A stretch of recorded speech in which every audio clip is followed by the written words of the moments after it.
चयन की एक पारदर्शी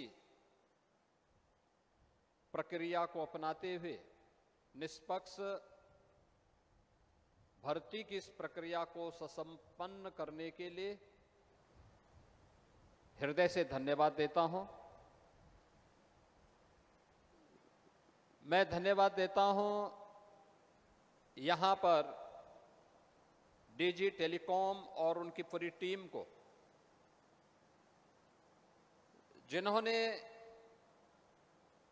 भर्ती प्रक्रिया की निष्पक्षता और पारदर्शिता को इस नियुक्ति पत्र के माध्यम से यहां पर प्रस्तुत करने का एक प्रयास आगे बढ़ाया है। और उत्तर प्रदेश पुलिस बल के महानिदेशक श्री राजीव कृष्ण जी और उनकी पूरी टीम को, जिन्होंने इसको ऑर्गेनाइज करने और इस कार्यक्रम को अन्य सभी भर्ती प्रक्रियाओं से जुड़े हुए आयोग और बोर्ड के लिए भी एक प्रेरणा का केंद्र बनाया है। मैं बधाई देता हूं आप सभी नवनियुक्त टेलीकॉम पुलिस के कार्मिकों को, जिन्हें आज यहां पे नियुक्ति पत्र वितरण का कार्यक्रम अभी संपन्न हुआ है। आपको और आपके अभिभावकों को, परिवार के सभी सदस्यों को मेरी हृदय से बधाई है, मेरी मंगलमय शुभकामनाएं हैं।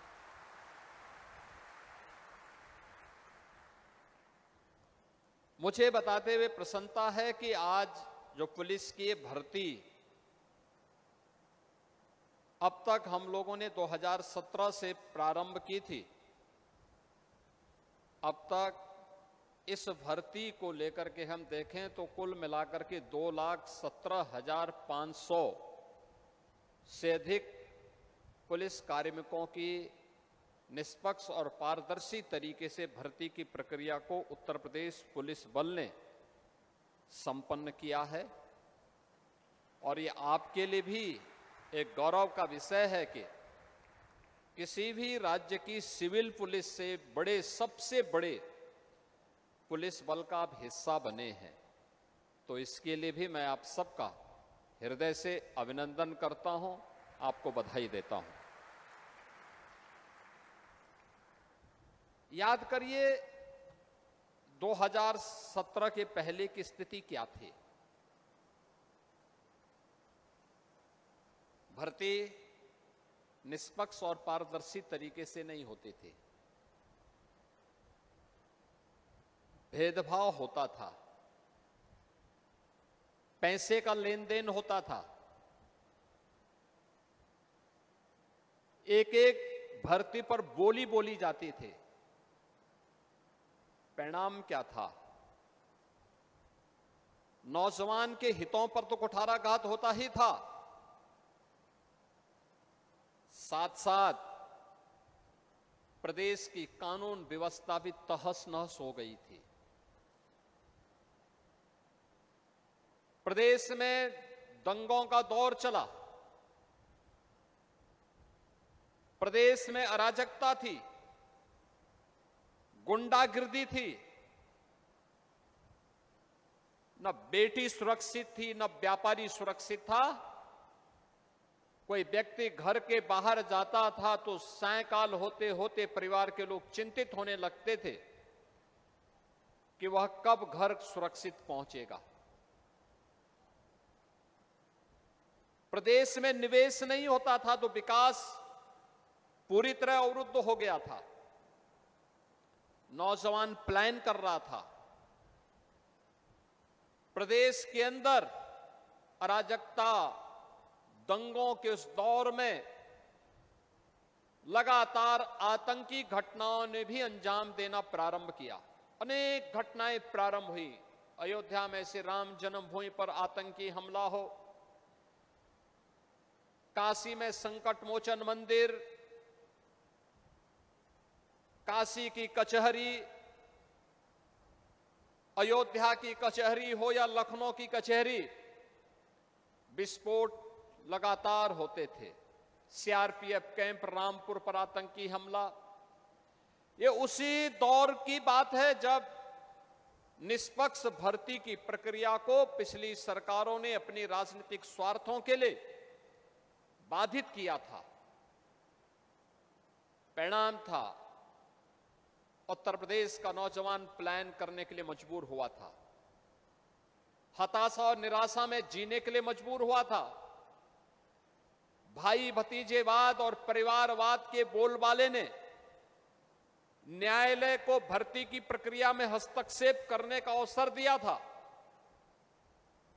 और प्रदेश के नौजवानों के सामने पहचान का संकट आ खड़ा हुआ था। एक पहचान का संकट, पूरा बदनामी एक परिवार और एक पार्टी करती थी, गलत काम एक परिवार और एक पार्टी करती थी, खामियाजा उस समय की 20 करोड़ की आबादी को भुगतना पड़ता था जब उसके सामने पहचान का संकट खड़ा होता था। और इसी अराजकता, गुंडागिर्दी, लंबे कर्फ्यू के दौर से गुजर रहे उत्तर प्रदेश में प्रधानमंत्री मोदी जी के आह्वान पर 2017 में जब हमारी सरकार आती है तो हम लोगों ने भर्ती की इस प्रक्रिया को ईमानदारी पूर्वक करने के लिए इस बोर्ड की सुदृढ़ीकरण के कार्यक्रम को आगे बढ़ाया और तय किया कि भर्ती की प्रक्रिया पूरी ईमानदारी के साथ होनी चाहिए। अगर कहीं भी किसी नौजवान के भविष्य के साथ किसी भर्ती बोर्ड और आयोग ने भेदभाव किया तो उनकी जवाबदेही तय होगी। किसी ने भर्ती की प्रक्रिया में सेंधमारी की तो उसकी 7 पीढ़ियों को फिर इस सेंधमारी का जवाब देना पड़ेगा और उसके परिणाम स्वरूप जो कार्रवाई उस समय हम लोगों ने प्रारंभ की, आज परिणाम है उत्तर प्रदेश देश के अंदर सर्वाधिक पुलिस की भर्ती और सरकारी नौकरी देने वाले राज्यों में उत्तर प्रदेश पहले नंबर पर आता है, अग्रणी राज्यों में है। 8.5 लाख सरकारी भर्ती हमने अब तक संपन्न की है। परसेप्शन बदला तो निवेश भी आया, सुरक्षा का बेहतर माहौल बना तो निवेश भी आया। निवेश के माध्यम से भी लगभग 2 करोड़ युवाओं को ले अपने जनपद में रोजगार की नई संभावना बनी। शासन की कार्रवाई कार्यक्रम अनवरत आगे बढ़े तो आउटसोर्सिंग से भी भर्ती की प्रक्रिया को एक नई दिशा वहां पर प्राप्त हुई। लगातार जो प्रयास प्रारंभ हुए, आज उत्तर प्रदेश देश के अंदर सबसे तेज उभरती हुई अर्थव्यवस्था के रूप में अपने आप को स्थापित किया है। लेकिन इसके लिए सरकार को कड़े कदम उठाने पड़े थे, मजबूती के साथ आगे बढ़ना पड़ा था। भ्रष्टाचार और भ्रष्टाचारियों के प्रति जीरो टॉलरेंस की नीति को अपनाना पड़ा था।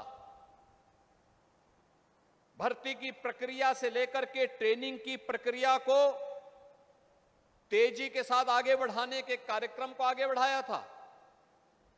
और आज मैं कह सकता हूं कि अकेले उत्तर प्रदेश पुलिस बल देश के अंदर एकमात्र पुलिस बल हो सकता है, सिविल पुलिस का ऐसा बल हो सकता है जिसने 2,17,500 से अधिक कार्मिकों की भर्ती की प्रक्रिया को निष्पक्ष संपन्न कराने में सफलता प्राप्त की है। यानी पिछले 8 वर्ष के अंदर जितनी हमने भर्ती की है, बहुत सारे राज्यों में तो उसका 1/4 भी पूरा पुलिस बल नहीं है, जितना हमने मात्र 8 वर्ष में ही संपन्न कर दिया है। और अभी तो उत्तर प्रदेश पुलिस बल में 30,000 और पुलिस भर्ती की प्रक्रिया के कार्यक्रम को आगे बढ़ाने के लिए युद्ध स्तर पर कार्रवाई आगे बढ़ी प्रारंभ हुई है। यानी बिना रुके, बिना डिगे, बिना थके, बिना झुके निष्पक्ष और पारदर्शी भर्ती की प्रक्रिया होगी। हमने ट्रेनिंग की क्षमता को बढ़ाया है। मुझे याद है जब हम लोगों ने पहली भर्ती की थी 2017-18 में, भर्ती की प्रक्रिया के लिए उस समय हमारे पास ट्रेनिंग की क्षमता नहीं थी। ट्रेनिंग के लिए हम लोगों ने उस समय आर्मी, पैरामिलिट्री, अन्य राज्यों के ट्रेनिंग केंद्र लिए थे। आज मैं कह सकता हूं कि हम लोगों ने अभी हाल ही में 60,244 उत्तर प्रदेश पुलिस आरक्षी भर्ती की प्रक्रिया को संपन्न किया है। और ये 60,244 जिस राज्य में 3,000 की, 17 में मात्र 3,000 की ट्रेनिंग होती थी, आज उस राज्य में 60,244 पुलिस कार्मिकों की ट्रेनिंग एक साथ उत्तर प्रदेश के पुलिस बल के अंदर ही ट्रेनिंग की क्षमता को वृद्धि करके नए ट्रेनिंग इंस्टीट्यूट बना करके हम लोगों ने वहां पर ही उत्तर प्रदेश के अंदर ही ये ट्रेनिंग हो रही है। और उत्तर प्रदेश पुलिस स्वयं ये ट्रेनिंग करवा रहा है, किसी के सेंटर को हायर करके नहीं। एक कैपेसिटी बिल्डिंग की गई, ट्रेनिंग की क्षमता को बढ़ाया गया, तो पुलिस की अवस्थापना सुविधाओं को ही बढ़ाया गया। आज आप जाते होंगे, किसी जिले में आप जाएंगे और ज्यादातर जिले, वो ठीक है कोई मेट्रोपॉलिटन सिटी लखनऊ, कानपुर, गाजियाबाद, नोएडा, आगरा, वाराणसी, गोरखपुर जैसे सिटी को छोड़ दें तो शेष अन्य शहरों की स्थिति क्या है? जो सबसे ऊंची जो भी भवन होगा, सबसे ऊंचा भवन होगा, वह उत्तर प्रदेश पुलिस का बैरक होगा, उत्तर प्रदेश पुलिस कार्मिकों की सुविधा का बैरक होगा, जहां पर उनके लिए आवासीय सुविधा उपलब्ध करवाई गई है। हम लोग जब आए थे 10 जनपद ऐसे थे जिनका गठन हुए 20, 25, 30 साल हो गए थे, लेकिन वहां पुलिस लाइन नहीं थी।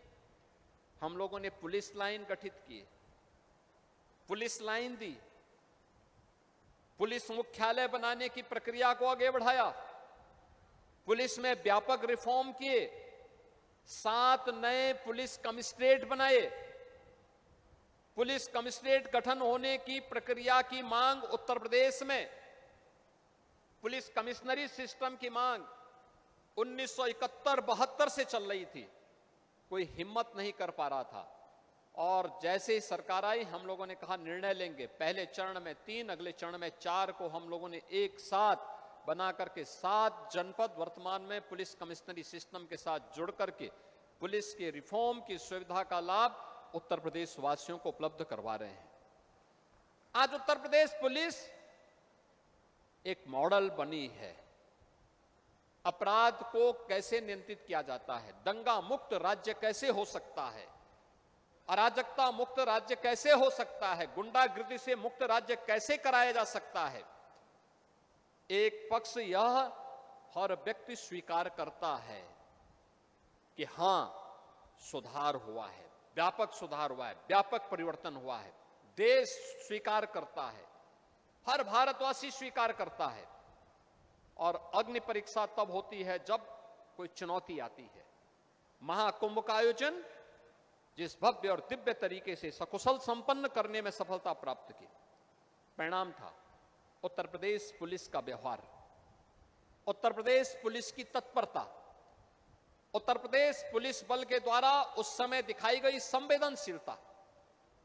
अगर यह आयोजन महाकुंभ के अवसर पर इस प्रकार की संवेदनशीलता, उस प्रकार की तत्परता, उस प्रकार का एक व्यावहारिक दायित्व हम सबको निर्वहन करने के लिए हम लोग स्वतःस्फूर्त भाव के साथ उसके साथ जुड़ते हैं, तो दैनिक जीवन में अपने जनपदीय स्तर पर अपने उत्तरदायित्वों का निर्वहन करने में फिर कहां पे चूक होती है कि कभी कभी किसी कॉमन मैन को उंगली उठानी पड़ती है हमारे व्यवहार पर।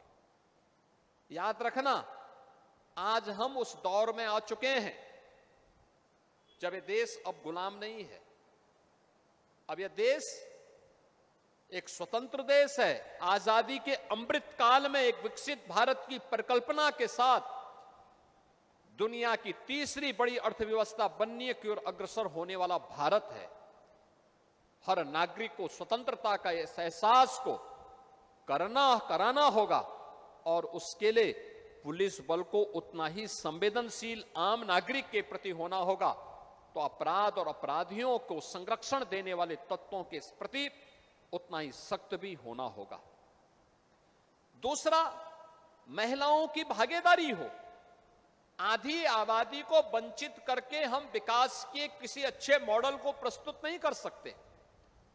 मुझे प्रसन्नता है कि जो हम लोगों ने पहली बार तय किया था कि उत्तर प्रदेश पुलिस बल में कम से कम 20% बालिकाएं आए,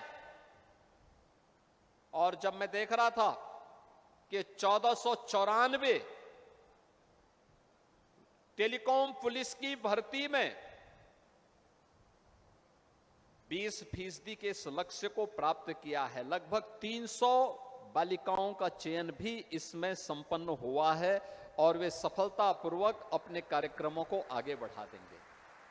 यानी ये जो 20% का जो रेशियो है, अभी तो इसको हमने मेंटेन किया है, लेकिन आने वाले समय में मुझे लगता है कि हमें इस संख्या थोड़ा बढ़ानी और पड़ सकती है, जिससे इसको हम और आगे बढ़ाएंगे। दूसरा, देश की सुरक्षा के लिए जो समर्पित भाव के साथ कार्य कर रहे हैं, आपने देखा होगा हमारी सरकार ने तय किया अग्निवीर, जो देश की सीमाओं की सुरक्षा कर रहे हैं, उन अग्निवीरों को अगले वर्ष से वे कुछ सेवा का हिस्सा रहेंगे, कुछ लोग वापस आएंगे। उत्तर प्रदेश पुलिस ने पहले से तय कर रखा है 20% उन्हें हॉरिजॉन्टल रिजर्वेशन की व्यवस्था हम उत्तर प्रदेश पुलिस बल में देने जा रहे हैं।